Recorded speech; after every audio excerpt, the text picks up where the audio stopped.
Alexandre. Bom dia a todos. Agora nós vamos dar continuidade com o tema adulto superdotado, trauma e MDR, uma clínica atípica com Heloísa Titoto. Heloísa é psicóloga clínica, neuropsicóloga, terapeuta em MDR, especialista em altas habilidades e superdotação e dupla excepcionalidade no adulto, neurodesenvolvimento e trauma, pós-graduado em psicobiologia e psicologia do sono. Heloísa, é com você, muito bem-vinda. Olá, pessoal. Tudo bem com vocês? É uma alegria enorme estar aqui, né, no primeiro encontro regional MDR São Paulo, organizado pela Associação Brasileira de MDR. Hoje vamos conversar sobre três temas que atravessam, né, profundamente a minha clínica e que eu amo de paixão, que é o adulto superdotado, o trauma e o MDR. O tempo é curto, mas a proposta é provocar reflexões, né? Compartilhar experiências e talvez até mudar a forma como vocês olham para alguns casos que vocês atendem.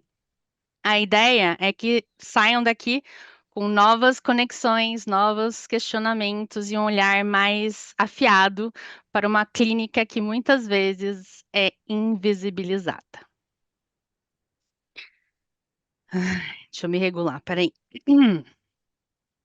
Quero começar me apresentando para que vocês entendam o caminho, né, que me trouxe até essa clínica. Tenho 2 graduações, Direito e Psicologia. O Direito me deu uma base sólida de raciocínio lógico, análise crítica, compreensão de contextos complexos e argumentação. Muitas vezes necessária com um adulto superdotado, tem que ser bom em argumentação. E a Psicologia me trouxe, a clínica, adoro ser psicoterapeuta.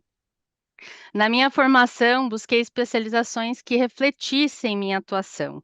Estou fazendo especialização em psicoterapia para adultos neurodivergentes, o que me permite compreender e acolher modos diversos, né, de funcionamento mental e emocional. Fiz também várias pós-graduações, algumas delas já foram apresentadas. E cada uma dessas áreas amplia a compreensão sobre como pensamos, sentimos e nos relacionamos, e todas dialogam na minha prática clínica, né? Sou terapeuta certificada, tenho 15 anos de atuação como psicóloga clínica, e hoje minha prática é voltada principalmente para a psicoterapia de adultos superdotados e duplamente excepcionais. Toda essa trajetória me deu não só técnicas, né, ferramentas técnicas, mas também uma visão ampla sobre diferentes contextos de vida. E isso influencia diretamente na forma como conduzo a clínica hoje. Essas são as abordagens que sustentam meu trabalho clínico. Ao longo dos anos, fui estudando cada uma delas e a verdade é que nunca consegui me prender a uma única linha, né? Quando alguém me perguntava qual era a minha abordagem, eu soava frio para responder. Aí veio o maravilhoso MDR, que pegou na minha mão e disse: tá, tudo certo, ter vários interesses, isso inclusive é ótimo para uma terapia de processamento. E eu pensei, perfeito, é isso, vou seguir. Hoje sou associada, certificada e pude mergulhar de verdade. O MDR tem profundidade para isso. Hoje, se me perguntam qual é a minha abordagem, respondo com tranquilidade que é terapia MDR, pois sei que ela representa todas as outras. O tratamento psicológico depende da integração de diferentes abordagens. Fortalecemos a clínica pela inclusão, não pelo isolamento. Essa frase, né, da nossa querida Francine Shapiro, criadora do MDR, é um verdadeiro convite para ampliarmos o nosso olhar. Ela nos lembra que na prática clínica não precisamos escolher entre uma abordagem ou outra, podemos unir saberes para construir um trabalho mais robusto, mais humano e, acima de tudo, mais eficaz. Agora sobre o nosso paciente, cliente. né? Quando falamos de altas habilidades e superdotação, e aqui uso os dois termos como sinônimos, tá? Por isso a barrinha. Embora eu prefira usar mais a palavra superdotação. É essencial nos afastarmos das caricaturas e nos apoiarmos em elementos que ajudem a pensar a clínica. Um recurso que uso muito são três eixos, que não definem por si só a superdotação, mas ajuda a gente a pensar o funcionamento de forma mais ampla. O primeiro é a capacidade intelectual elevada, é aquela pessoa que processa informações com rapidez, estabelece conexões amplas, complexas, tem raciocínio sofisticado e compreensão profunda. Alguém que percebe nuances e relações que passam despercebidas para a maioria das pessoas. O segundo é o desenvolvimento precoce, né? Ou seja, atingir marcos do desenvolvimento intelectual, emocional ou motor antes do esperado para a idade.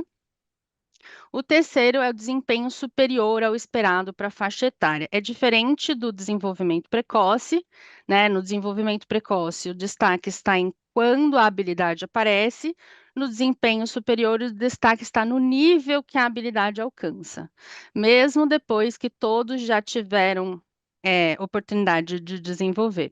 E aqui é importante dizer: esse desempenho não se explica apenas por treino ou oportunidade. A superdotação é uma condição neurobiológica, não é uma construção social, nem apenas um conjunto, né, de comportamentos visíveis. É uma configuração particular do funcionamento cerebral e do sistema nervoso que molda a forma de processar informações, perceber o mundo, sentir, pensar e reagir. Ok. E o QI, Luiz, né? Que muito se fala, né? Liga a superdotação com QI. O neuropsicólogo, na avaliação, vai considerar o que faz sentido em cada caso. Em alguns contextos, é possível identificar superdotação com QI a partir de 120, mas a definição clássica, em muitos momentos, é importante a gente ser criterioso, porque as pesquisas científicas trabalham com isso, né, com esse dado de QI igual ou acima de 130. Aqui a superdotação em números no Brasil, né? Nós temos uma população aí de 218 milhões, né? E a gente tem uma estimativa clássica de superdotados, né, no país, de 3 a 5% da população, o que daria entre 6 e 10 milhões de pessoas. E aí, o que temos de dados oficiais no Brasil, infelizmente, são 38 mil crianças matriculadas no ensino básico em 2023. Isso significa que a gente não tem um cadastro nacional, né? A gente não sabe quantos superdotados existem no Brasil. Existe uma lei prevendo, que previu esse cadastro nacional, mas ele, infelizmente, nunca saiu do papel.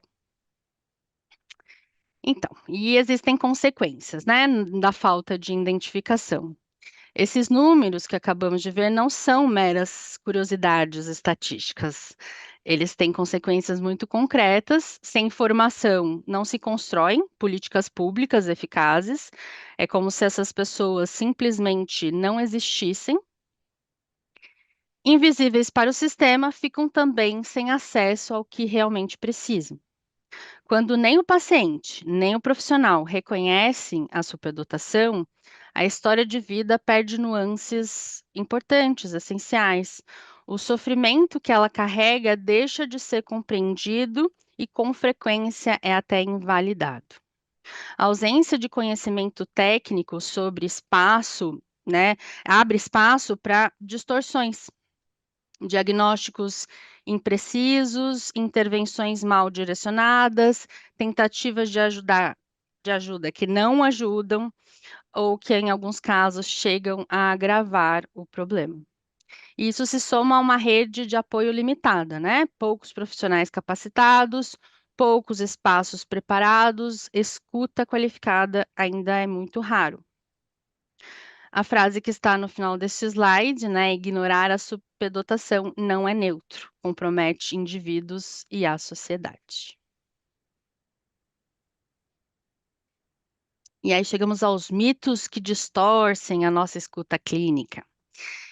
E muitas vezes é por causa deles que essa pessoa chega a muitos consultórios, porque essas pessoas buscam, tá, atendimento psicológico, e é importante para nós do MDR, porque elas adoram uma terapia com um toque de sofisticação como o MDR tem, né?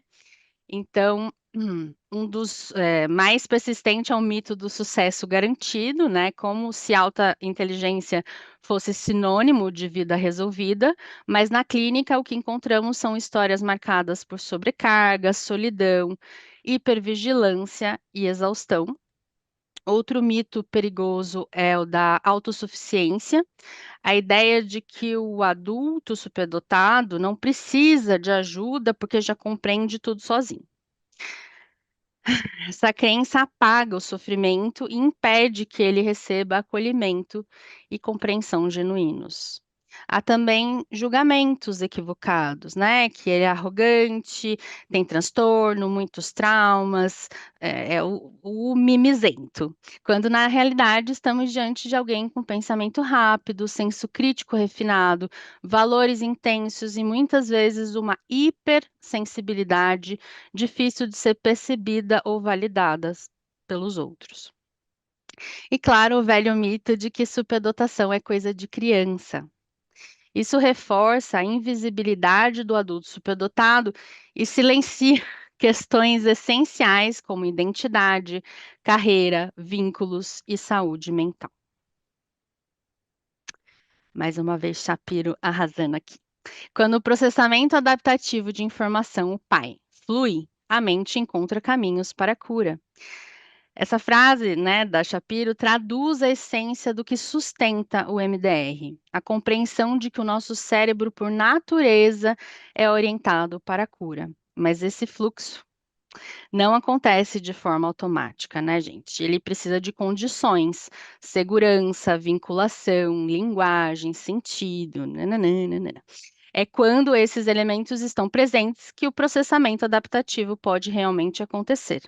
E é nesse ponto que o trabalho terapêutico encontra seu poder transformador. O que é trauma, né? É, eu sei que eu estou falando para especialistas, mas entenda que também o público que não conhece MDR estará aqui. Então, vamos lá. É a forma como essa experiência, né? O trauma não é o evento em si, mas a forma como essa experiência fica registrada no nosso sistema. Isso significa que duas pessoas podem viver situações parecidas, mas apenas uma delas desenvolver uma resposta traumática. Não é sobre o que aconteceu do lado de fora, e sim sobre o sistema nervoso, como o sistema nervoso registrou e guardou aquela experiência. Quando uma memória é armazenada de uma forma disfuncional, ela preserva as emoções, as sensações físicas e as crenças negativas daquele momento. É como se pedaços dessa vivência ficassem congelados no tempo, sem as informações, recursos e perspectivas do presente. O problema é que quando esses fragmentos não se integram, eles continuam ativos. É como se a mente não conseguisse distinguir entre o que está acontecendo agora e o que aconteceu lá atrás. Isso molda, né, respostas emocionais, comportamentais e até físicas, levando a reações desproporcionais, crises de ansiedade, comportamentos de evitação, explosões emocionais ou até sintomas somáticos. O passado continua presente. Acho que esse é um ótimo resumo. E aí, o trauma na superdotação. Quando olhamos para o trauma na superdotação, percebemos que ele encontra um terreno muito fértil. Isso pode ser maravilhoso quando a experiência, o terreno fértil é a superdotação, tá? Isso pode ser maravilhoso quando a experiência é positiva, mas se for adversa, pode gerar raízes profundas de sofrimento. A intensidade emocional, a alta sensibilidade e a velocidade de processamento, aqui velocidade de processamento não tem necessariamente a ver com o pai, né? O processamento adaptativo de informação. Tornam a vivência mais marcante e muitas vezes mais difícil de elaborar. Esse trauma ganha camadas de complexidade. Na superdotação, é comum que o sofrimento seja invalidado, isso é frescura, intelectualizado, não é nada, né? Estou exagerando ou está exagerando, ou até invisibilizado, tanto pela própria pessoa quanto por quem a cerca, incluindo, infelizmente, profissionais. Muitas vezes ele se disfarça de inadequação crônica, né? O adulto superdotado pode carregar uma sensação persistente de ser diferente demais ou errado, quando na verdade está respondendo a feridas emocionais antigas. Muitas delas originadas em experiências precoces, né? Na família, na escola, em contextos sociais. O impacto é real, o trauma impede a expressão plena do potencial. Guardem essa palavra, potencial. Quando a gente está falando de superdotação, a gente está falando de potencial. Quando o passado permanece ativo no sistema, o acesso à criatividade, à confiança e à capacidade de realização fica comprometido. É como dirigir com um freio de mão puxado. E dirigir com freio de mão puxado uma Ferrari. A potência está lá, mas não consegue avançar. E por isso precisa de uma abordagem cuidadosa e especializada, como o MDR. O MDR é uma terapia baseada no processamento. Essa é a ideia central, né? Nosso cérebro, sistema nervoso, tem um mecanismo inato para processar e integrar experiências de modo naturalmente. Elas, né? Enfim, eu acho que já está claro isso, né? Quando tudo funciona bem, uma experiência difícil é processada, contextualizada e integrada às nossas outras memórias, permitindo que a gente aprenda com ela e siga em frente. O trauma acontece quando esse processamento fica bloqueado e a memória do evento é armazenada de forma disfuncional. O MDR busca reativar e completar esse processamento natural, ajudar o cérebro a criar novas conexões, reorganizar as informações e integrar o que ficou preso no tempo. O resultado não é apagar o que aconteceu, né? Não vamos deixar ninguém desmemoriado, mas permitir que a lembrança seja lembrança, sem a carga emocional desproporcional, sem acionar respostas automáticas de medo, dor ou vergonha. O MDR é uma abordagem que não atua apenas no alívio dos sintomas, mas também na reorganização mais ampla do funcionamento emocional, abrindo espaços para novas percepções, comportamentos e escolhas de vida. Aí, mais uma frase que quis trazer bastante a Shapiro aqui. O MDR é um modelo abrangente e integrativo. Ele não é uma técnica simples, mas um sistema complexo capaz de acomodar a complexidade da experiência humana. Essa frase, né, é curta, mas ela carrega muito, né? Quando diz abrangente e integrativa, ela está dizendo que o MDR não se limita a uma ferramenta única ou um protocolo rígido, né? Ele reúne de forma coerente elementos de várias abordagens e os organiza em torno de um principal, né, de um princípio central, o PAI, o processamento adaptativo de informação. E aqui a gente, né, o adulto superdotado se junta com o trauma e com o MDR. Aqui é onde tudo se encontra, né? O MDR integra cognição, emoção e corpo. E isso é fundamental, porque para o adulto superdotado, a mente é um universo em altíssima velocidade. Só a conversa, né, só a terapia de fala não basta. É preciso criar caminhos que alcancem as emoções e as sensações físicas, muitas vezes mascaradas pela hiperracionalização ou pela dissociação.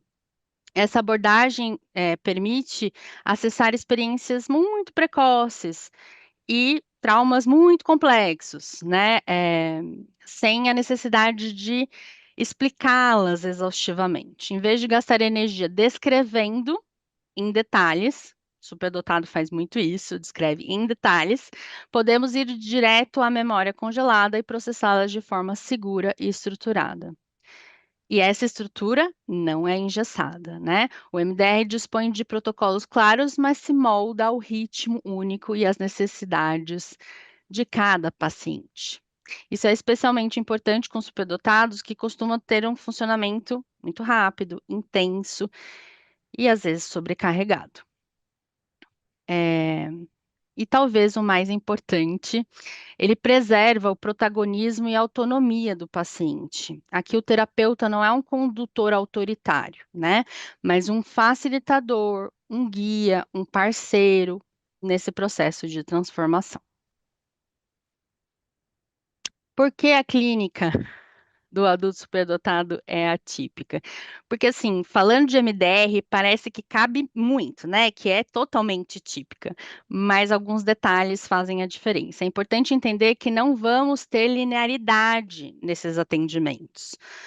Vamos ter na mente as 8 fases, mas ela será inspiracional.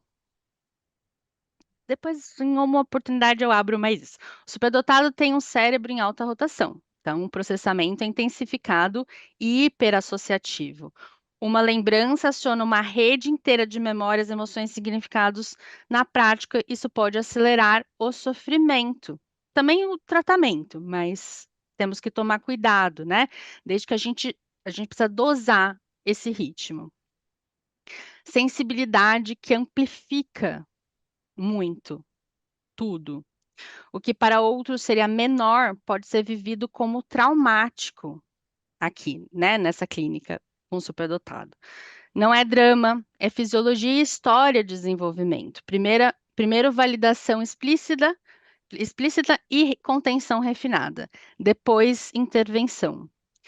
Né, a gente precisa cuidar do ambiente, da linguagem, dos estímulos, porque existe uma busca incansável por sentido, né? A metacognição rápida e a necessidade de controle cristalizam narrativas que resistem a intervenções superficiais. Eles percebem, se você não teve um dia bom, o paciente superdotado vai perceber, então você precisa estar muito bem e focado e ali com ele. Eu, né,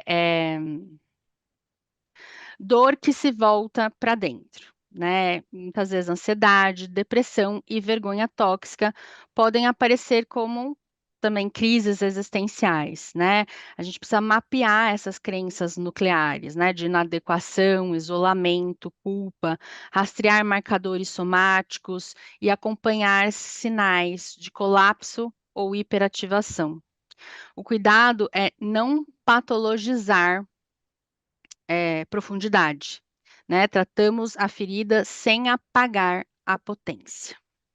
Então, clínica típica é isso. Mais velocidade, mais intensidade, mais camadas, é lidar com a mente em potência máxima, com precisão, estabilidade e respeito ao tempo do paciente.